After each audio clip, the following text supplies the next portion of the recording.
Hi everybody, welcome back to AP Psychology with me, your teacher, where you have the ability to pause and rewind as I roll out the latest content.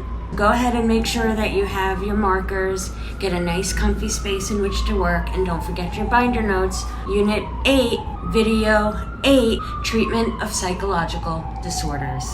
I'll see you on the other side.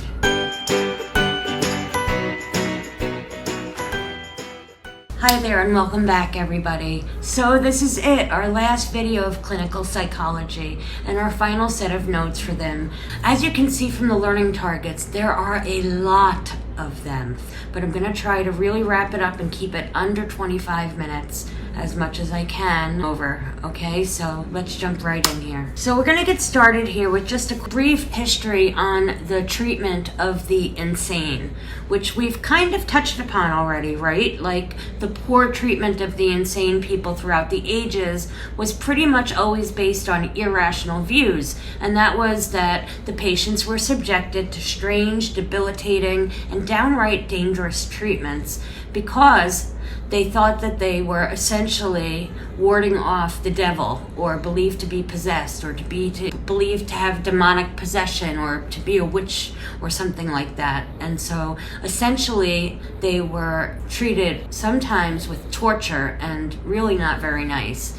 And so that is not the case anymore, of course. With the research of Philippe Pinel in France and Dorothea Dix here in the United States of America, they founded the humanistic perspective, and that movement to care for the mentally ill is what brought us with the way that it is today. Because of these two, that we have founded the humanistic movement to care for the mentally ill.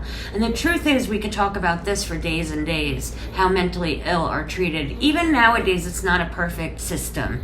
And to get the answer to how do we as a culture deal with mental illness. Okay, so really quick, let's talk about the difference between the front and the back of the chart. We actually have two charts for us to go along with on this one. We have our psychological therapies on the front of page 13. At the back here, we have our biological therapies on page 14. And so we're going to cover both of them along with our final page of binder notes called Evaluating Psychological Therapies. So let's get started here. So you should kind of make some notes at the top, even though I have filled in some of the things for you, what psychotherapy really involves and how it can be quite emotionally charged. So by this we mean that it is more emotional. It's not as biological or physical. So basically it just means that there is a confiding, right, a sense of confidence and interaction between the trained licensed therapist, and that therapist could be a psychologist, a PhD, doctorate, or a PsyD, a psychotherapist. Okay, the clinician either way and the patient have a confiding interaction, and that it's a place where you can say anything, and that the patient would want to confide in the therapist and talk about what's going on or bothering them. And then on the back, we have our biomedical therapies or biological therapies. These are the therapies in which there is a psychiatrist or a nurse practitioner who determines that whether or not the use of psychiatric drugs or other physical procedures are appropriate as a course of treatment for mental illness or disorders. So it's very physical, it's biological, right? The act of the patient's nervous system, hence biological, or curing him or her in hopes of curing the person. It says right there in your notes, there are over 250 types of psychotherapies using what we call an eclectic mix or approach, an eclectic approach of techniques within the therapeutic setting. So by eclectic, you should know what that word means in this context.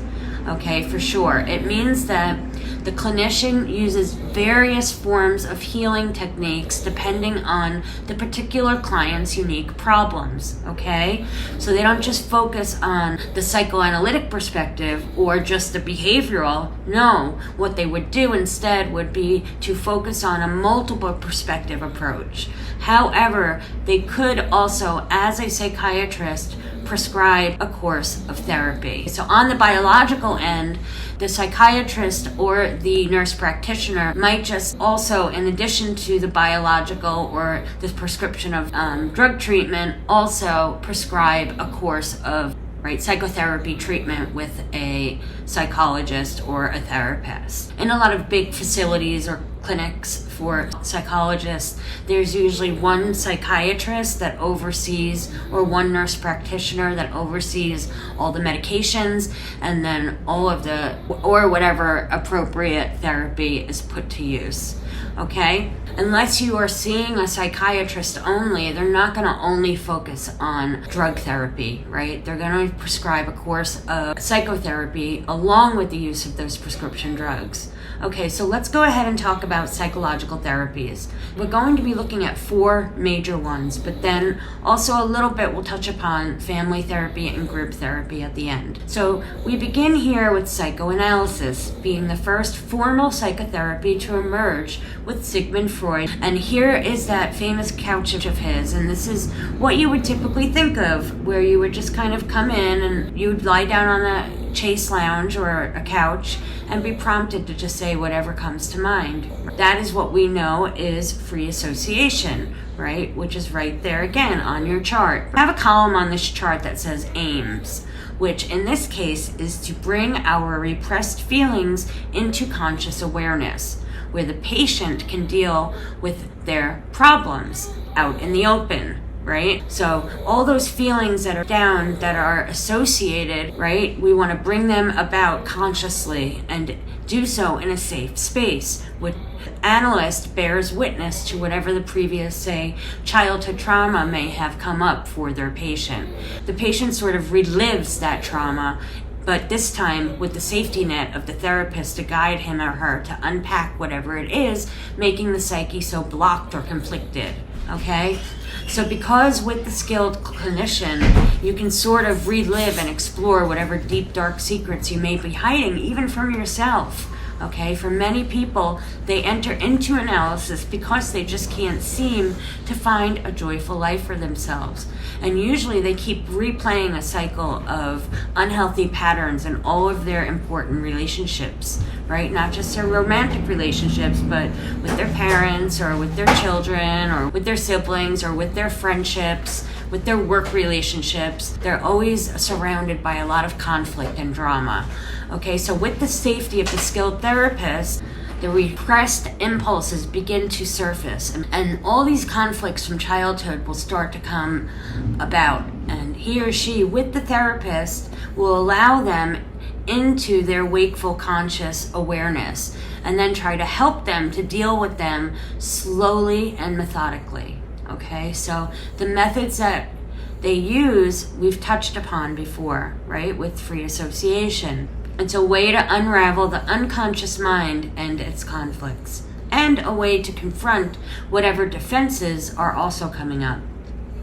And this is while the patient is lying on a couch and just says whatever comes to mind. Because the psychoanalyst has created the safe space and has already bonded during the intake sessions, they should begin to feel safe to start to speak and feel confident that they are safe in this clinician's room and that there will be, most of all, no judgment. They can be their truest selves. They can open up in this space to include even the most hidden truths with zero censorship. It really is a unique relationship between a dedicated and skilled psychoanalyst and his or her client/patient, depending on how each of them see their relationship. Okay, so we have 2 other vocabulary terms we need to talk about there on the chart. Okay, but you don't just want to know why they are, you want to know what the psychoanalyst will do with them. Okay, so during a session, a psychoanalyst will look for defenses to come up in the stories that the patient shares. Okay, we've talked about defense mechanisms a little bit, and the most common or most prevalent defenses that usually come up during psychoanalysis are called resistance and rationalization, right? So imagine during the free association, if the patient starts to edit their thoughts and therefore to resist the feelings and will refrain from expressing the emotions, that is what we call resistance. So they might hesitate or say, Oh, well, I don't really want to talk about all that. I'm not so sure that even matters. Well, that moment there, right there, that becomes super important in the session. Analysts will make a note of these patterns and the different moments of resistance, or if they start rationalizing too much, right? They're telling a story about, somebody they got in a fight with at work, and they start saying, except that for, this reason and that reason, and I only did it because of this reason or that. That's called, of course, rationalizing. It's not really taking ownership for what part you have in the cycle of your bad relationships that keep going off track. Okay, so the clinician, without any judgment, will slowly make note of and tie these moments together and bring them up so that they can show a pattern. Okay, so they look for these moments of resistance in order to hash out the hidden issues. And a good analyst will sort of walk a tightrope with his or her patient so that he or she will eventually open up fully and reveal those innermost private thoughts to the therapist. Another way of resistance is showing too much rationalizing of a conflict-driven anxiety. And then the psychoanalyst will say something like, no, I don't want you to explain it away. I think this is a really important moment. Let's keep going. I'm going to push you here, and we need to talk a little bit more about why you're resisting here, okay? Or the clinician might say something like, you seem to be explaining your own feelings away, or make jokes and start laughing when things that seem that they might be really painful, you make a joke. Do you do that a lot? These moments of resistance hash out those hidden issues, and a good analyst will sort of walk that tightrope with his or her patient so that he or she will eventually open up and feel fully able to reveal the innermost private thoughts to the therapist. Next up, I want to talk about transference. Sometimes the patients will develop positive or even sometimes negative feelings towards the therapist. And so the patient begins to transfer that are deep inside that they had with somebody else in either their childhood or growing up or in the past onto the therapist. And whatever relationship is hidden down and blocked, they begin to play it out between the patient and their analyst. This is again called transference. And while it can be useful if the clinician is skillful enough to guide their patient through the misplaced feelings towards the doctor without confusing any of the roles or allowing the patient to become too attached to his or her therapist, of course, these misappropriated feelings are normal and pretty common, and they too can be what they call grist for the mill, as they say, meaning together with the patient and the analyst, we can unravel all of those emotions from the original relationship in the patient's life in a safe way, again, to help the patient to see that those feelings aren't about the therapist. They're not having a relationship like that with the analyst. It's really about some other important person or previous relationship that went wrong in their past. It is the job of the analyst to make sense of all the nuances and the words, and sometimes equally important, the silences in between the words that are floating out of the patient. Okay? Another big thing to consider, and maybe write this in the margin there, is that some of the criticisms of psychoanalytic methods, which we did talk a little bit about this in the personality unit. It's hard to refute this perspective because it really can't be proven or disproven as to whether or not it works, except from whether or not the patient feels better. Right? It takes also a very long time, and it's incredibly expensive. It's usually said to be only affordable by the uber rich or the Hollywood elite, especially given that really good ones cost about $250 to $400 an hour, which is actually only 45 to 50 minutes, and it must take place over 3 to 5 times per week. So you're paying thousands of dollars for therapy per month.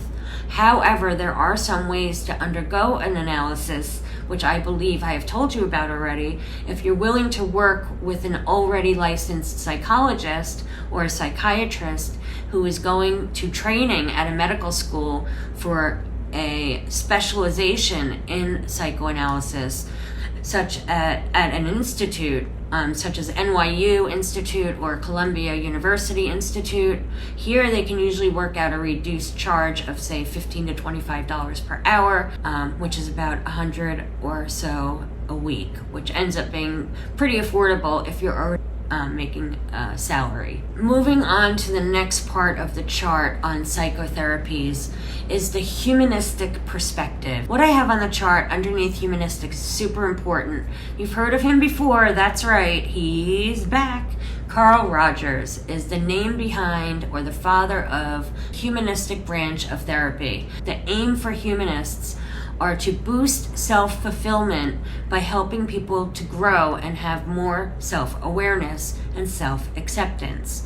I have exactly that written down in my own notes here, so it's really, really important. And then again, just a reminder that the buzzwords here being about the self, right? Self-awareness, self-acceptance, having a good understanding of those things under the methods used. So here, the methods that they use are called client-centered therapy, also known as non-directive therapy. So you have to make sure you have those exact words there on your paper. So highlight it, underline it, put a star. You got the point. You get the point? Yes. Also, you should know that it's called that just in case they decide to call this out on the test or the FRQ. It's also been called person-centered therapy, but we have up on this side here again, developed by Carl Rogers, and it is the client-centered therapy in which the therapist just listens to the needs of the patient in a very accepting and non-judgmental way. So they address the problems, but doing so in a very methodical and productive way. They build up his or her own self-esteem. So as it says on the paper there, the therapist just listens and lets the client gain insights on their own. You might want to clarify this in your mind here for a moment, writing down a few things. Okay, so most importantly, really the most the therapist does is listen to the patient and use a technique called active listening.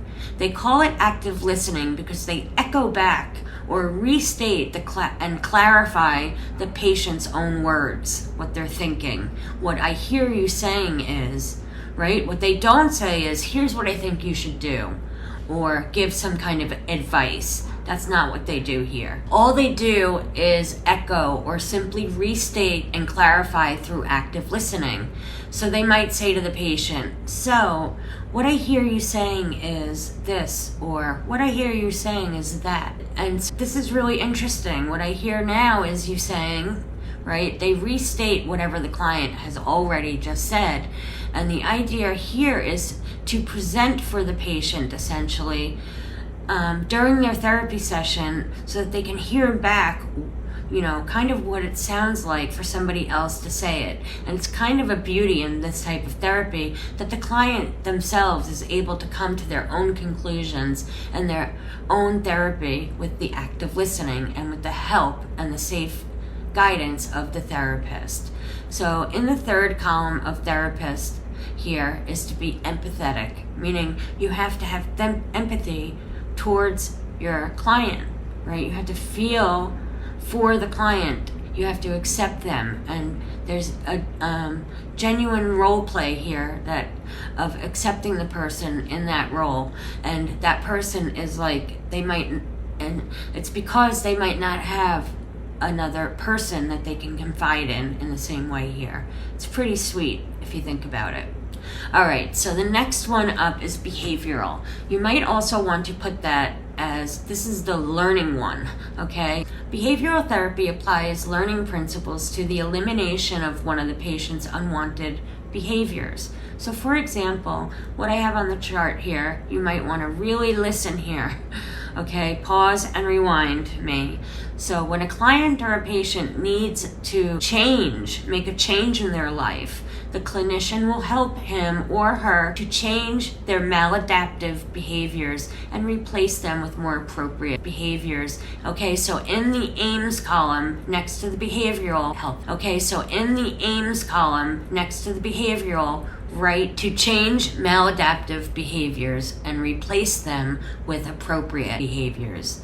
You could also make a note that behavior therapy is what is used to treat most anxiety disorders, right? So phobias, OCD, anxiety. Let's talk about the 2 different methods used there, okay? There are 2 techniques in this, right? One technique is called classical conditioning. We know this. We've learned all about classical conditioning, right? We had a whole unit on it. And one is called operant conditioning. Up first is exposure therapy, and that is aversive conditioning, all right? So do a little parenthetical thing there and say, these are the classical conditioning techniques. They're all essentially counter conditioning, you could say, being a procedure that conditions new responses to old behaviors, to the stimuli. Whatever triggers the unwanted behavior, you want to change the reaction. So you're taught a new response to say when you see snakes and you start to cry, like the way that a 4-year-old cries when they see something scary.